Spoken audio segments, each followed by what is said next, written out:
राकेश त्रिपाठी जी, कुछ ही देर में पीएम का रोड शो शुरू होने वाला है। मेरा प्रश्न आपसे ये है कि क्या बहुत लोग ये मान रहे थे कि आपने जनवरी के महीने में ही राम मंदिर में जल्दबाजी में पूजा करा दी, शुरुआत करा दिया मंदिर का, श्रद्धालु भी भारी तादाद में पहुंच रहे हैं। अब आपको लग रहा है कि चुनाव के ऐन पहले तो कोई फायदा इसका मिल ही नहीं पाया, क्या इसीलिए आज ये जो मेगा रोड शो यहाँ पर पीएम का प्लान हुआ है उसकी वजह यही है?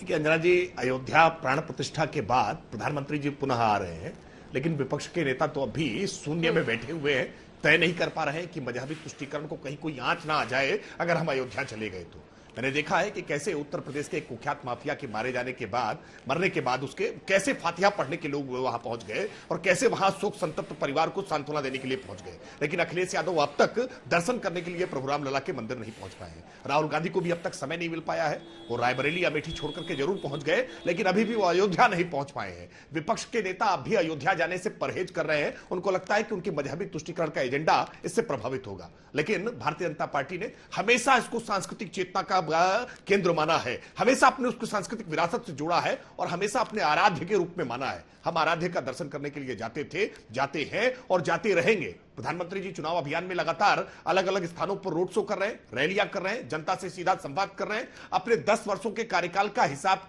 किताब जनता के सामने रख रहे हैं और निश्चित तौर पर 2047 तक कैसे विकसित भारत बनेगा इसका एक रोडमैप भी रखने का काम कर रहे हैं। भारतीय जनता पार्टी ने अपने संकल्प पत्र में क्या कहा है यह भी जनता को बताने का काम कर रहे हैं और यह भी आगाह करने का काम कर रहे हैं कि कांग्रेस पार्टी अगर सत्ता में आएगी तो उसके मंसूबे कितने खतरनाक हैं और किस प्रकार से मजहबी तुष्टीकरण की आग में देश को झोंकना चाहे, यह भी जनता को बताने का काम कर रहे हैं। लेकिन यह हिम्मत विपक्ष में क्यों नहीं हो रही है कि विपक्ष कभी अयोध्या जाए, मजहबी तुष्टीकरण की आग में झोंकना चाहते हैं? अभय दुबे जी को मौका दीजिए। अभय जी, उनका मेन आर्गुमेंट यही है, जितने बीजेपी के नेता आजकल बातचीत करते हैं तो वही कहते हैं कि राहुल गांधी हर जगह जा रहे हैं, अयोध्या में एक बार भगवान राम के मंदिर में क्यों नहीं आते?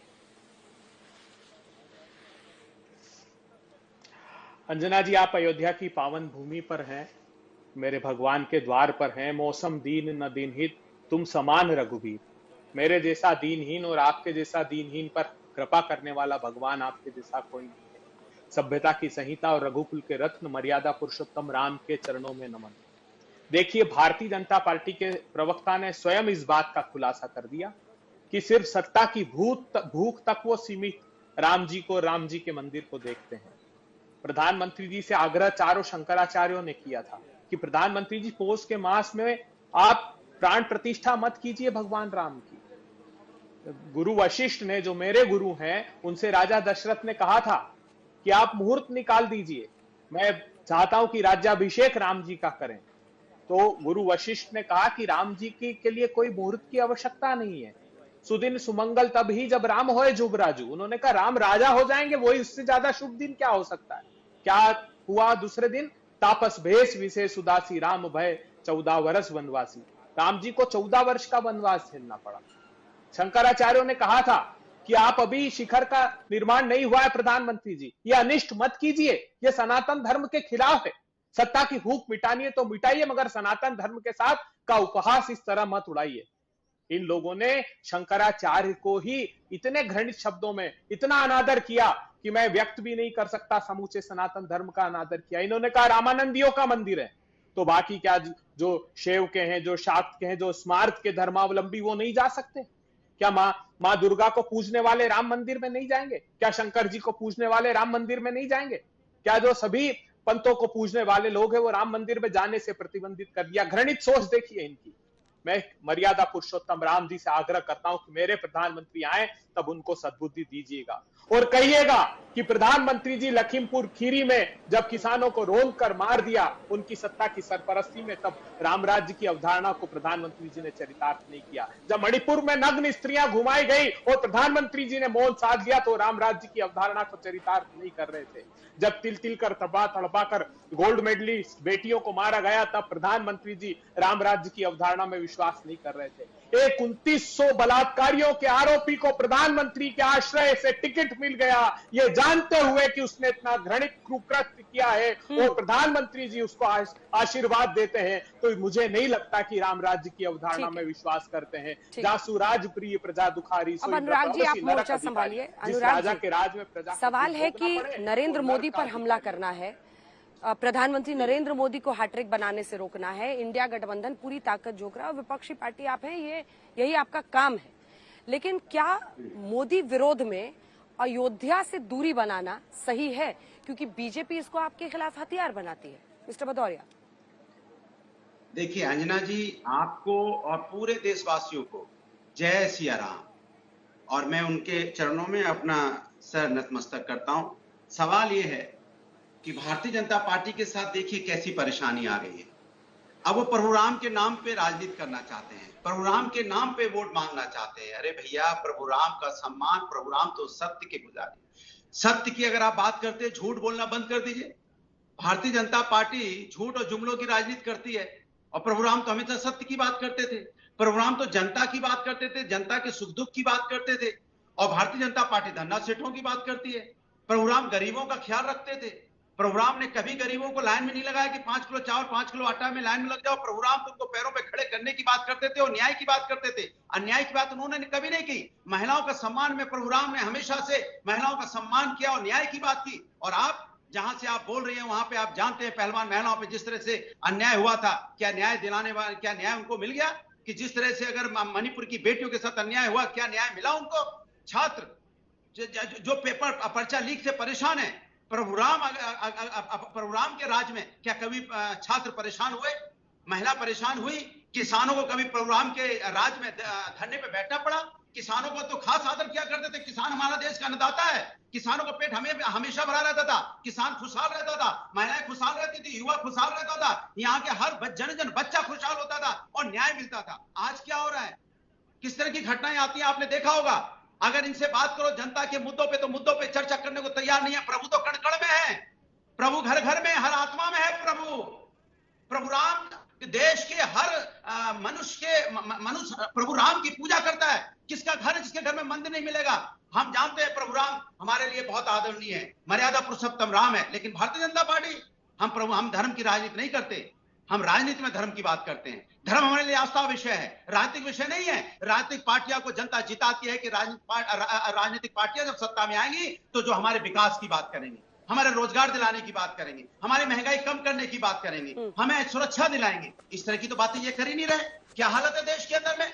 आप तो जब देश की सत्ता पे आ रहे थे, आपसे पूछा जाता है कि देश के अंदर में किसान आत्महत्या कर रहे, तो आप क्या बोलते हो? हमने 370 हटा दिया। हम आपसे पूछते हैं कि नहीं, वो कह रहे हैं कि धर्म के आधार पर राजनीति करने से आप असल मुद्दों से लोगों का ध्यान बांटना चाहते हैं।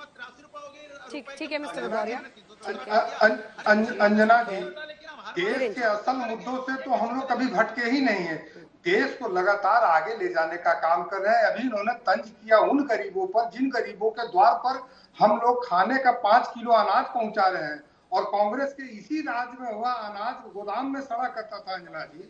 और मुझे तो वो लंका जिस तरह से रावण ने अपना सोने का मृग का रूप लेकर के और राम राम करना शुरू किया था, आज सपा और कांग्रेस के नेता और प्रवक्ता भी मुझे उसी तरह से नजर आ रहे हैं। और देश के लोग अब ये भ्रमित होने वाले नहीं है। माँ सीता के समान में इस सोने के मृग के रूप में जो ये रावण रूपी लोग आए हुए हैं ना, इनको लोग पहचान रहे हैं, राम राम कर रहे हैं। उस समय कहाँ गए थे इनके नेता अंजना जी, जब इन्हीं कार सेवकों पर इसी रामलला की स्थापना के लिए, उनके मूर्ति के लिए और उन गोलियों से छलनी कर दिया गया था। तब तो ये लोग कभी नहीं बोल रहे थे। इसी अयोध्या में खून की नदियों की होली खेली गई थी, वह दृश्य भी किसी से छुपा हुआ नहीं है। आज ये लोग वोट के खातिर तुष्टीकरण की राजनीति एक तरफ कर रहे हैं। कम से कम भारत में इतना जरूर अब देखने को मिला कि इस रमजान के महीने में भी इन दोनों के माथे पे जालीदार टोपी नजर नहीं आई। कहीं ना कहीं हमारे प्रधानमंत्री जी सरकार भी खूब बढ़िया से चला रहे हैं और सनातन को भी खूब बढ़िया से आगे बढ़ा रहे हैं। इसलिए देश के लोग आज हमारे प्रधानमंत्री जी पर अटूट विश्वास और आस्था के साथ में। इसका जवाब भदौरिया जी देंगे, उसके बाद मैं आपके पास आऊंगी राकेश त्रिपाठी जी। राम भक्तों पर गोलियां चलाना, ये एक ऐसी लाइन है जो मुलायम सिंह यादव की सरकार आप लोगों का पीछा नहीं छोड़ रही है। अंजना जी इनसे पूछे कोरोना, लेकिन देखिए आप लोग इतना हाई पिच इस पर बहस कर रहे हैं। एक बार जरा भव्य यहाँ का नजारा दिखा दें आपको। देखिए यहीं पर जय श्री राम पूरे साज सज्जा के साथ, फूलों के साथ यहाँ पर श्रृंगार किया गया है। जो सभी गेट है वहां पर तैयारी पूरी है प्रधानमंत्री के पहुंचने की, और फूलों के साथ बड़ा भव्य श्रृंगार किया गया है। जय श्री राम लिखा हुआ है फूलों से वहां पर। और ऐसे ही बल्कि आप हर तरफ देखेंगे तो रामायण के कुछ किस्से, इसमें आपको भगवान राम के जो रामलला वाला रूप है उसके भी दर्शन आप कर सकते हैं। और इसी के साथ साथ ये देखिए यहाँ सबरी उनको बैर खिलाती हुई, ये सब कुछ यहाँ पर दिखाया गया है। वनवास के भी हैं और जय श्री राम में तीर धनुष भी है, और जो मेन गेट है वहां पर भी तीर धनुष वाली सज्जा की गई है। अब भदौरिया जी सवाल का जवाब दीजिए। देखिए, आस्था का केंद्र है अयोध्या, लाखों करोड़ों भारतीयों के लिए आस्था का केंद्र है। ऐसे में बार बार बीजेपी आपको इसी लाइन से घेरती है कि इन्होंने तो राम भक्तों पर गोली चलाई थी। अनुराग जी, मैं आपसे ये कहता, नहीं, भारतीय जनता पार्टी की आदत है ना जनता के मुद्दों से ध्यान भटकाने की। मैं इनसे पूछना चाहता, कोरोना काल में सरकार की अव्यवस्था की वजह से कितने लोगों की मौतें हो गई? जिम्मेदारी ली क्या सरकार ने कभी?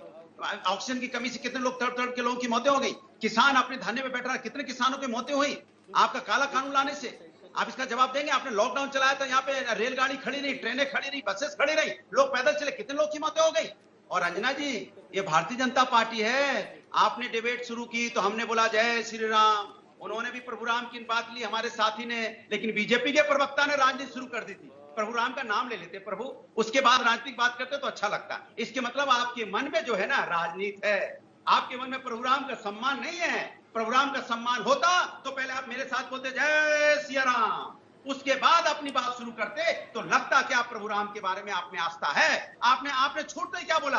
आपने राजनीतिक बातें शुरू कर दी, ऐसा हो गया, वैसा हो गया, वैसा हो गया, ऐसा हो गया। अरे प्रभु, ऐसा वैसा छोड़िए, प्रभु राम देख रहे हैं। प्रभु राम के बच्चों के साथ जो उनके आपने अन्याय किया है, प्रभु राम के बच्चों के साथ जो आपने अन्याय किया है, प्रभु राम के बच्चे जो यहाँ से गरीबी में कि उन्होंने आत्महत्याएं की है, प्रभु राम के बच्चे बेरोजगारी में जो आत्महत्याएं की है, प्रभु राम की बच्चियों को जिस तरह से घसीटा गया है, प्रभु राम की बच्चों के साथ जिस तरह से अन्याय मणिपुर में हुआ है, प्रभु राम सब देख रहे हैं। 4 जून को प्रभु राम आपको बताएंगे। प्रभु राम का आशीर्वाद इंडिया गठबंधन के साथ होगा, क्योंकि हम उनके बच्चों की बात करते हैं, प्रभु राम की बात करते हैं। और धर्म मेरे आस्था का विषय है, राजनीतिक विषय नहीं है। ये बार बार हम कहते हैं, हम धर्म के लिए हम धर्म को मानने वाले लोग हैं, हम सनातन को मानने वाले लोग हैं। सनातन में जो है चीजें उसको मानते हैं, सत्य बोलना, लोगों का सम्मान करना, न्याय देना, अन्याय के खिलाफ आवाज उठाना, अन्याय के खिलाफ लड़ना। ये आपने अगर सनातन पढ़ा हो तो आप पढ़िए सनातन को, जानिए प्रभु राम को, जानिए। प्रभु राम अन्याय के खिलाफ खड़े हुए थे।